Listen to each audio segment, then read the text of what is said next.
आपका मन आपको जलाएगा, फिर आप रोएंगे, चिल्लाएंगे, भागेंगे। कहां भाग के जाओगे?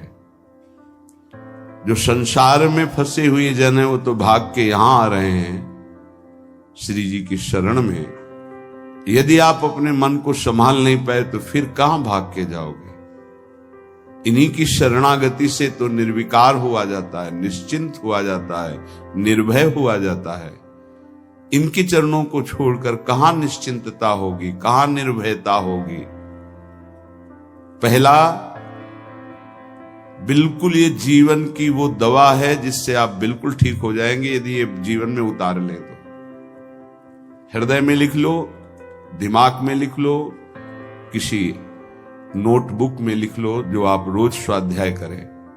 पहला, जहां जहां मन जाए, जिस वस्तु व्यक्ति स्थान में तत्काल अपने प्रिया प्रीतम की भावना कीजिए। ये राधा वल्लभ लाल जी, क्योंकि ये व्यक्ति पहले भी नहीं था, बाद में भी नहीं रहेगा। बीच में जो व्यक्ति दिखाई दे रहा है, ये व्यक्ति नहीं, मेरे प्रभु है। वस्तु नहीं, मेरे प्रभु है। ये स्त्री नहीं, ये प्रभु है। ये पुरुष नहीं, ये प्रभु है। ये पापी नहीं, ये प्रभु है।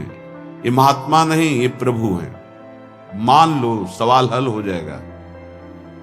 दूसरा, जहां जहां मन जाए वहां वहां मिथ्यात्व भाव करके ये सब माया का विलास। राधा वल्लभ श्री हरिवंश, राधा वल्लभ। और मन का एक स्वभाव है, जहां हम परिचय उसका ये जान जाते हैं स्वभाव का, तो हम उससे शासन में ले लेते हैं। लोग परिचय नहीं जानते हैं। जीव ही आप जानेंगे, ये भागाते हुए आ जाएगा। इसको सेकंड में भी कम समय में अधीन किया जा सकता है, और पूरा जन्म लग जाएगा फिर भी अधीन नहीं कर पाओगे। बात को समझिए। ये एक सेकंड में विश्व ब्रह्मांड में कहीं भी यदि इसका परिचय है, वो तत्काल पहुंच जाएगा। वायु भी इसके समान वेगवान नहीं है मन। अगर अमेरिका गए हैं, आपने वो दृश्य देखा है, कोई एरिया, महल, घर, जो भी, एक सेकंड के कम हिस्से में वो पहुंच जाएगा। ऐसे मन को प्रभु में लगाने के लिए जहां मन जाए, और जाना कि गया, इतना सावधान साधक होना। गया वो तत्काल आ जाएगा, उसको बुलाना नहीं पड़ेगा, वो तत्काल लग जाएगा। राधा वल्लभ श्री हरिवंश, राधा वल्लभ श्री हरिवंश, राधा वल्लभ। हो सकता है 5 बार न कह पाओ, फिर भाग जाए, फिर उसे लाना है। इसे कहते हैं अभ्यास योग। अभ्यास योग युक्तेन चेतसा नान्यगामिना। एक दिन ऐसा आएगा, नान्यगामिना, ये जाएगा ही नहीं, ये नहीं जाएगा। फिर दिव्य शाश्वत परम पुरुष की प्राप्ति इसी से हो जाएगी। तीसरा, हमारे मन में जो सही स्फुरणाएं हो रहे हैं उसका सपोर्ट जरूरी है। विरोध से ही मन केवल काबू में नहीं होता है, सपोर्ट जरूरी है। अब सपोर्ट शब्द से कितना मन प्रसन्न हो रहा है, हर्षित हो रहा है, उस बात का सपोर्ट जो गुरुवाणी, शास्त्र, संत जनों की वाणी, उसके अनुकूल वो बोल रहा है। चलो आज हम तुम्हारी बात पूर्ण कर देते हैं। वो कहता है मुझे आज मीठा खाने की बहुत इच्छा है। ठीक है, हम श्री जी को भोग पधराते हैं, नाम कीर्तन करते हैं, आचमन कराते हैं, फिर उसको पा लेते हैं। बिल्कुल वो आपको भजन में विरोधी भाव नहीं पैदा करेगा। कहीं कहीं मन को सपोर्ट करना है, वो कहीं कहीं शास्त्र सम्मत गुरु आज्ञा के अंतर्गत सपोर्ट जरूरी है, जरूरी है। बिल्कुल विश्वास मानिए, ये 4 बातें जो बता रहे हैं ये जीवन की धरोहर है जो आपको दे रहे हैं। चौथी बात, जो शास्त्र विरुद्ध दोष वाली सलाह दे रहा है, बिल्कुल नहीं, बिल्कुल नहीं, बिल्कुल नहीं। जैसे वो जरूरी है सपोर्ट, ऐसे बिल्कुल सपोर्ट नहीं, बिल्कुल सपोर्ट नहीं, बिल्कुल नहीं। अब वो आपको जलाएगा। जैसे सपोर्ट शब्द से हर्षित हो गया, ऐसे बिल्कुल नहीं शब्द से वो शोकित हो जाएगा। अब आपको उदास कर देगा। जब उदास वो होगा तो आप उदास हो जाएंगे, कहीं मन नहीं लगेगा। आपको लगता है अब तो जीवन बेकार हो गया, तो मन लगना ही जीवन है क्या? अरे अभी आप समझे नहीं।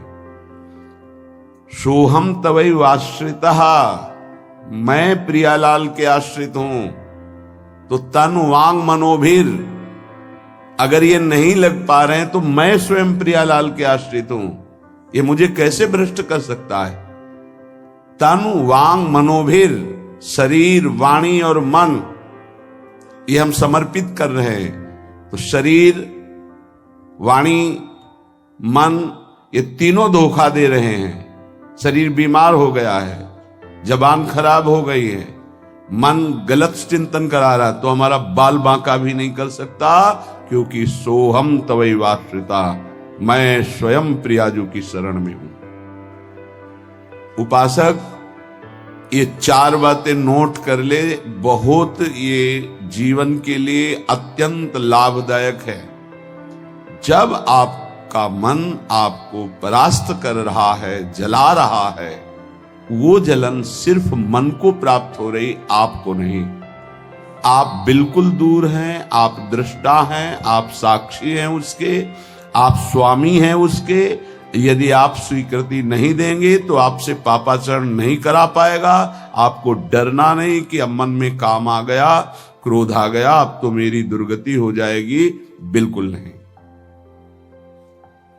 देखो देखो जरा, इस पर विचार करो। क्या शरीर को त्याग देने से परम पद मिल जाएगा? दुखों की निवृत्ति हो जाएगी? क्या निर्विकारता आ जाएगी? नहीं। ऐसे शरीर को नष्ट करने वाले को प्रेत योनि मिलती है।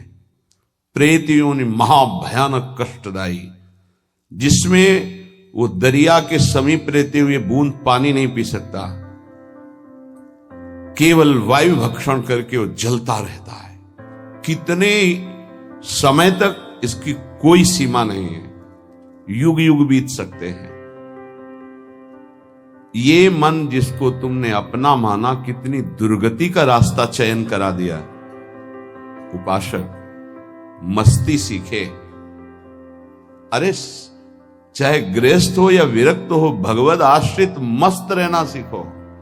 सदा रहो अलमस्त, नाम की धुन में हो जा मत वाला। निरंतर नाम, क्या फर्क पड़ता है मन सही है या गलत, क्या फर्क पड़ता है? क्यों? क्योंकि मैं स्वयं प्रभु के आश्रित हूं। मैं सच्चिदानंद का सच्चिदानंद अंश हूं। ना मैं कभी दूषित था, न दूषित हूं, न दूषित रहूंगा, और ना सृष्टि में किसी की सामर्थ्य है कि मुझे दूषित कर सके। इंद्रियां दूषित हो सकती हैं, मन दूषित हो सकता है, क्रिया दूषित हो सकती है। अब हम प्रभु के बल से इन इंद्रिय, मन और शरीर के दोषों का नाश करूंगा, ना कि इनके अनुसार चलूंगा। ये उपासक का स्वरूप है। व्यथा इंद्रिय प्रमथन स्वभाव वाली, मनुष्य प्रमथन स्वभाव वाला, इनके मथित होने पर, मनमथ नाम है काम का, वो इनमें बैठ करके ऐसा प्रमथन करता है, ऐसी व्यथा उत्पन्न करता है कि साधक का तदात्म भाव होने के कारण वो असहनीय हो जाता है और वो गलत संकल्प और चेष्टा में उतर जाता है। इसी को सह गया सो महापुरुष। यम ही न व्यथयन्ते ते पुरुषम पुरुषर्षभ। हे पुरुषों में श्रेष्ठ अर्जुन, अर्थात वो पुरुषों में श्रेष्ठ पुरुष है जो प्राप्त व्यथा को सह जाता है। इंद्रिय मन के द्वारा विकारात्मक पीड़ा को बिना किसी से राग द्वेष किए चुपचाप सह गया। ये भगवान की विशेष कृपा उस पर। हमारा मन क्या बुद्धि के साथ सोचवाता है कि जब हमें जो काम सताया, लोभ मोह ममता जो भी, हमें वो तत्काल मिल गया और हम शांत हो गए तो सौभाग्य समझते हैं। दुर्भाग्य है उस उपासक का जो चाहे और उसको प्राप्त हो जाए, दुर्भाग्य है उसका। सौभाग्यशाली वो है जो चाहे और ना मिले और जलता हुआ सह गया, उसे वो चीज मिलेगी जो त्रिभुवन में किसी को किसी साधना से नहीं मिलती। यम ही न व्यथ्यन्ते ते पुरुषम पुरुषर्षभ शम दुखा सुखाधीरम स्वमृतत्वाय कल्पते। वो अमृत पद का अधिकारी हो गया, वो अमर हो गया, अविनाशी हो गया, वो अविनाशी पद में आरूढ़ हो गया जो इस व्यथा को सह गया।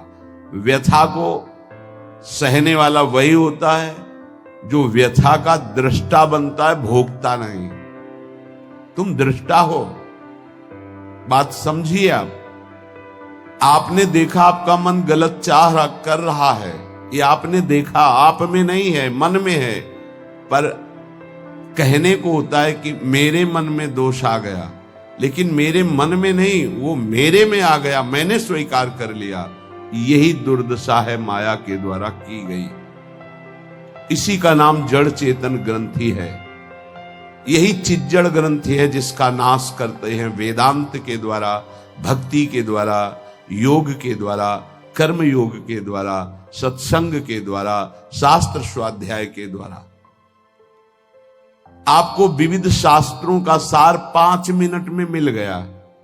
जो जीवन भर प्रयोग किया गया शास्त्र स्वाध्याय करके संतों की कृपा से, वो 5 मिनट में मिल गया। अगर इसे स्वीकार कर लें तो बहुत जल्दी आप महात्मा बन जाएंगे, चाहे गृहस्थ में हो या विरक्त में। महात्मा का संबोधन स्थिति से है, बाहरी किसी पद पदवी से नहीं। स्थिति होती है, उसे महात्मा कहते हैं। महात्मा शब्द भगवान के आगे भी लगता है, महात्मा श्री कृष्ण, ऐसा कई बार महाभारत में संबोधन हुआ। महापुरुष भगवान को कहते हैं। वंदे महापुरुष ते चरणारविंदम। जो भगवान में तन्मय हो गया वो महात्मा, जो भगवान में भगवत भाव को प्राप्त कर लिया वो महापुरुष, अर्थात भगवान और भगवान के जनों में अभेद स्थिति हो जाती है। अगर ये आज जो चर्चा हो रही इसको आप अपने जीवन में नहीं धारण कर पा रहे तो दुर्भाग्य है, जलोगे, रोगे, परेशान कर देगा तुम्हें मन। इसको बहुत बार सुनना। एक एक शब्द ये अमृत है, ये जीवन का सार हम आपको बता रहे हैं। मन से लड़ने की ये युक्तियां हैं जिससे साधु अपने मन को भगवान में लगाकर शांत करता है। जब हमारा मन भगवन्मय होने लगता है तो उसमें भाव का प्रादुर्भाव हो जाता है। फिर ये जो अभाव है इसी से कामनाएं प्रकट होती हैं। शब्द को पकड़ना, मन में सुख का अभाव ही भोगों की कामना पैदा करता है। मन में भगवत भाव ही निर्विकारता की स्थिति प्रदान करता है। जब आप इन 4 सूत्रों का प्रयोग करके मन को भाव में ले आएंगे तो यही मन जो आपको रुलाता है यही नचा देगा। पायो जी पायो मैंने राम रतन धन पायो। नाच पड़ोगे कि वस्तु अमोलक दी मेरे सतगुरु। निष्दिन बढ़त सवायो, रात दिन आनंद बढ़ रहा है, सदगुरु ने निहाल कर दिया। किसी को ऐसा लगता हो कि हाथ रखने से ये विकार नष्ट हो जाते हैं, आज तक हमने कहीं शास्त्र में नहीं पाया ऐसा, कई संतों से ऐसा नहीं पाया। सबने उपदेश दे करके, कृपा शक्ति दे करके साधन में लगाया और उसको परिपक्व किया, उपासक को बलवान बनाया।